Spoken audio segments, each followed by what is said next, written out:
మీ business ఏదైనా మీ ఊర్లో promotion చేయాలంటే అది సుమన్ టీవీతోనే సాధ్యం. ఇప్పుడే సంప్రదించండి.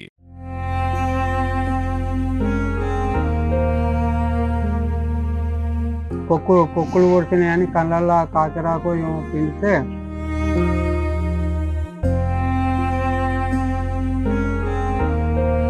నువ్వు వాళ్ళని వీళ్ళని డబ్బులు అడుక్కోమని చెప్పి మా నాయన చెప్పిండు. చిన్నతనంలోనే తన 2 కళ్ళ చూపును కోల్పోయాడు. తల్లిదండ్రులు బతుకున్న రోజులు బుక్కడి బువ్వతో ఆయనను పెంచి పెద్ద చేశారు. తర్వాత తన జీవితం ఏమైపోతుందో అని కూడా చాలా మంది మదనపడ్డారు. కానీ ఆయన ఆత్మస్థైర్యాన్ని కోల్పోకుండా ఆత్మస్థైర్యంతో ముందడుగు వేసి కంటి చూపు లేకున్నా కూడా మోటార్ రిపేరింగ్ను నేర్చుకొని మరి అందరికీ ఆదర్శంగా నిలుస్తున్నాడు ఒక వ్యక్తి. ఆ ప్రత్యేకమైన వ్యక్తి గురించి ఈరోజు సుమన్ టీవీలో మీకు ఒక ప్రత్యేకమైనటువంటి కథనాన్ని మేము చూపించబోతున్నాము.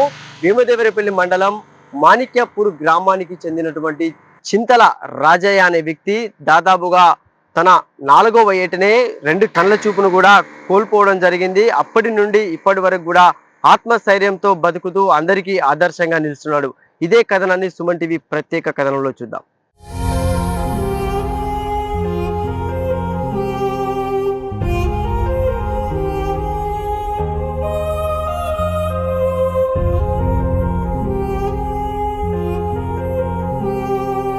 మనతో పాటు అయితే రాజయ్య ఉన్నారు.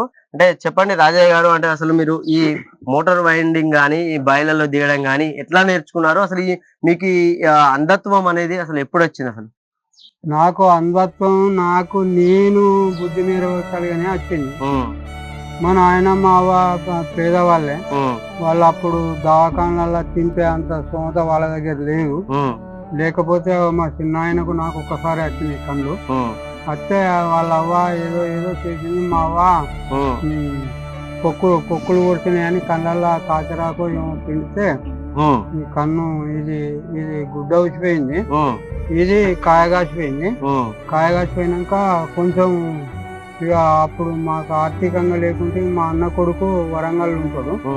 ఆయనే కొంచెం చదువుకొని జర బుద్ధిమంతుడు అయినాక హైదరాబాద్ నుంచి శివారెడ్డి అనే డాక్టర్ వస్తే ఆయన దగ్గర తీసుకపోతే ఆయన మొత్తం పరీక్ష చేసి కంటి నరాలు రెటీనా అనే నరాలు తెగిపోయింది.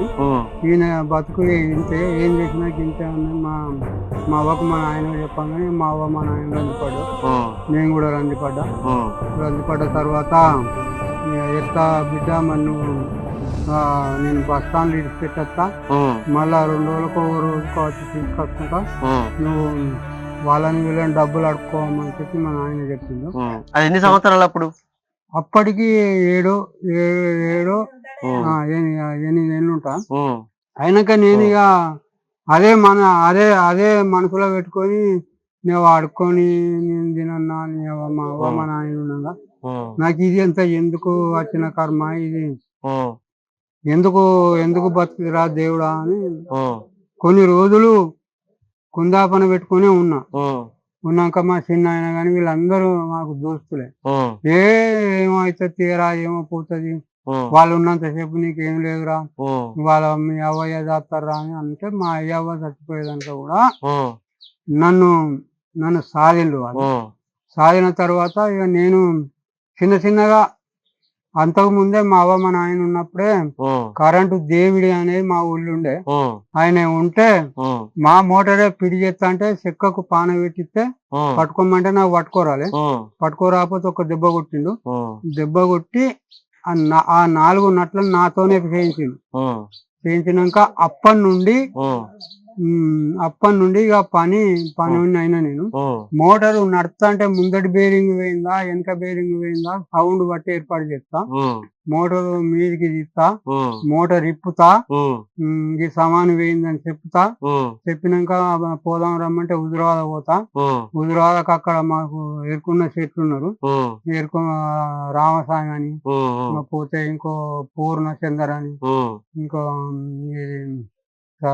సంతోష్ అని చాలా వాళ్ళు పోతే సాగర్ ఉన్నారు.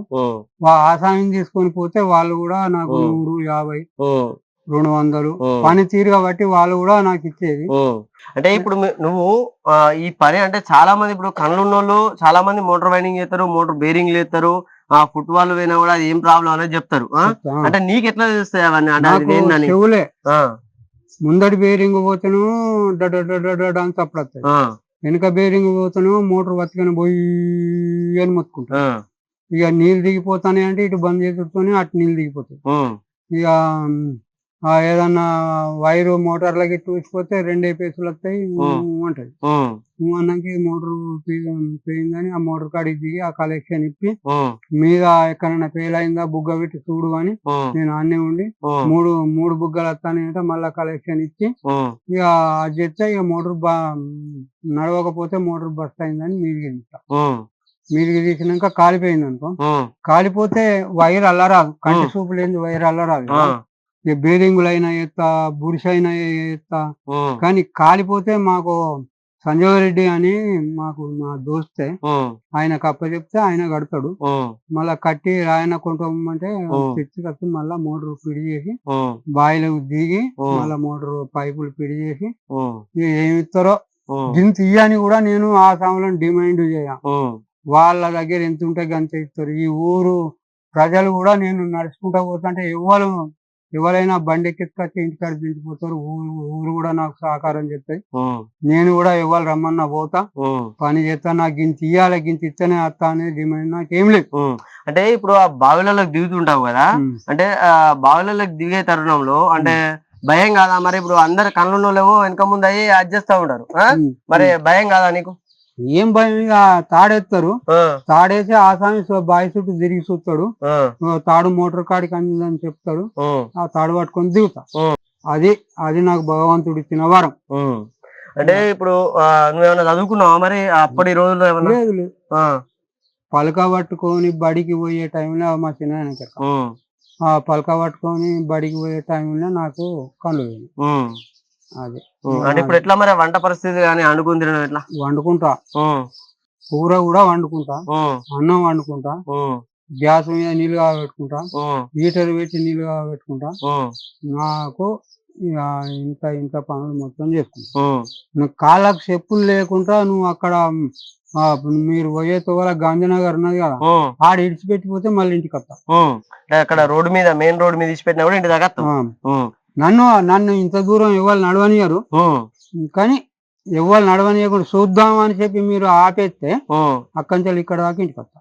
అంటే మరి కాళ్ళకి చెప్పులు ఎందుకు వేసుకుని నడవవు నువ్వు? అంటే నేను చూస్తున్నా నచ్చిన కాదు అసలు చెప్పులు అనేవి కనబడతాయి, మేము వేసుకున్నాం కానీ నువ్వు అసలు వేసుకోలేదు ఎందుకు? చెప్పులు వేసుకుంటే నాకు స్పర్శ తెలియదు.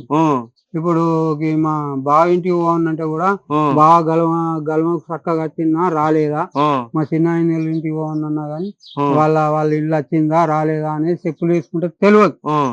చెప్పులు లేకుంటేనే నాకు బాట. అంటే మరి రాళ్ళు ఇట్లా కూస్తాయి, రాళ్ళు కూర్చోడు ముళ్ళు ఉంటాయి, ఇక అది ముళ్ళు ఉంటే ఈ ఊళ్ళో ముందు ఎక్కడి కానీ ఇరిగితే ఎవరైనా తీస్తారు. ఒకవేళ నాకు ఇరగనే చక్కగా ఉతకపోతాయి, ఉతకపోతే ఇటు ఉతకపోతే ఈ కాలు ఇటేసి కొంచెం ఇటు జరిగిపోతా అటు, అంతే ఇక నా పరిస్థితి గది. అంటే మీరు ఇట్లా మారేది కదా, అంటే మీ కళ్ళు కనబడతలేదు అంటే చిన్నప్పటి కూడా ఎన్నో ఇబ్బందులను మీరు ఎదుర్కొన్నాడు. అంటే ఎప్పుడైనా బాధ అనిపించిందా మీకు ఇట్లా అయినందుకు? ఇట్లా అవుతుంది బాధ. ఒకసారి అన్నం వండుకుంటా అంటే చెయ్యి కాలినప్పుడు, లేకపోతే కూర అనుకుంటే ఏమన్నా ఖరాబ్ అయినప్పుడు, ఎందుకు రా ఈ జీవితం పాడయ్యే, కావడమే మేలు, ఎందుకు కట్టం, నాకు వచ్చిన గొడవ ఏంది, నాకు పెళ్ళమా పిల్లల భార్య, నాకు నేను ఇప్పుడు చచ్చిపోతే అయిపోయి కదా అని చెప్పి వస్తుంది కానీ ఆ మూడు వీళ్ళు ఉంటారు, ఎవరో వాళ్ళు వస్తా అంటారు, ఏదో ఒకటి మాట్లాడుతూ అంటారు, ఏదో ఒకటి. నీ స్నేహితులు ఇట్లా వాళ్ళు గ్రామస్తులు ఇట్లా అందరు వస్తారు, అందరు అందరు ఇంకా పుత్తం సేపు అయితే వచ్చి ఇంటి కూర్చుంటారు, టీవీ చూస్తారు. నాకే కూర్చుండే అటువంటి స్థలం ఉండదు. ఎట్లా అనిపిస్తారు అంటే అందరు వస్తారు కదా నీ దగ్గరికి, అంటే నీ దగ్గరికి వచ్చి నిన్ను నీతో మాట్లాడుకుంటూ అందరు ఇక కూర్చుంటారు కదా, ఎట్లా అనిపిస్తుంది అప్పుడు నీకు? అప్పుడు ఇవన్నీ బాధలు మర్చిపోతాం, బాధలన్నీ ఒక్కటి లేకుండా మర్చిపోతాం. మర్చిపోయినాక ఇక మళ్ళా మున్పటే ఇక మళ్ళీ ఎప్పుడన్నా కష్టం వచ్చినప్పుడు, దెబ్బ తాకినప్పుడు అప్పుడప్పుడు వస్తుంది. అప్పుడప్పుడు కానీ ఆ, అప్పుడప్పుడు వస్తది కానీ అవి మెదట్లు ఉంచుకోను ఎక్కువ. ఉమ్, ఎవరో ఒకరు కలుతా అంటారు, ఏదో ఒకటి సంతోషంగా మాట్లాడుకుంటాం.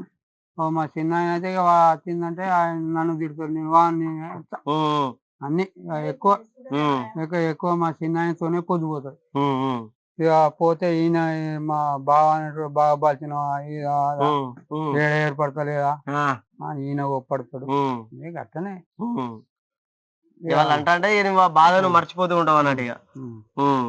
అంటే ఎవ్వలైనా ఆ, అక్కలైనా చెల్లెళ్ళైనా ఆ, ఎవ్వలైనా నన్ను చిన్న చూపుగా ఉమ్. ఎవ్వరు చూడరు. ఆయన అప్పటిసారి చెప్తాడు, మీరు చూడు ఇటు కూర్చున్నానేమో వాళ్ళ బావనంట, ఎప్పటికీ చూడ మా బావ ఇదోటి అదోటి అనుకుంటా కూడా నన్ను అది చేస్తుంటాడు. ఇక్కడ కూర్చున్న ఈ పెద్ద మనిషి ఏమో వాళ్ళ చిన్న బాపు. అంటే చూడండి అక్కడ కూడా చాలా మంది అంటే ఇద్దరు పెద్ద మనుషులు కూర్చున్నారు. అంటే ఎప్పటికి కూడా నా దగ్గరికి వచ్చి వీళ్ళందరూ కూర్చుంటారు. నాకు బాధ అనేది తెలియకుండానే వీళ్ళు చేస్తారు. అంటే నేను కూర్చోడానికి కూడా ఓసారి ప్లేస్ ఉండదు. ఎంత అందరు వచ్చి నాతో కూర్చుంటారు. ఇతను అప్పుడు మనం వచ్చిన సంది కూడా ఈ అన్న ఇక్కడే ఉన్నాడు అంటే అంతని సాయంగా. అంటే వాళ్ళ చిన్న ఉన్నాడు, అడుగు తెలుసుకుందాం. అంటే ఇప్పుడు రాజయ్య గురించి అసలు ఏంది, మరి రాజయ్య పరిస్థితి ఏంది, అసలు ఇప్పుడు ఎన్నడూ ఇట్లా రాజయ్యకి ఇట్లా అయింది. అప్పటి సంది కూడా ఆయన అందరితో పాటు సంతోషంగా ఉంటాడు. తన వంట తానే చేసుకుంటూ ఎప్పుడైనా బాధ అనిపిస్తే అందరూ మాతోనే ఉన్నారు, అందరు నాతోనే ఉన్నారు, ఏం కాదనే ఫీలింగ్ లా మంచిగా నేను బతుకుతున్నాను కూడా రాజయ్య మనకు చెప్తున్నాడు. వాళ్ళ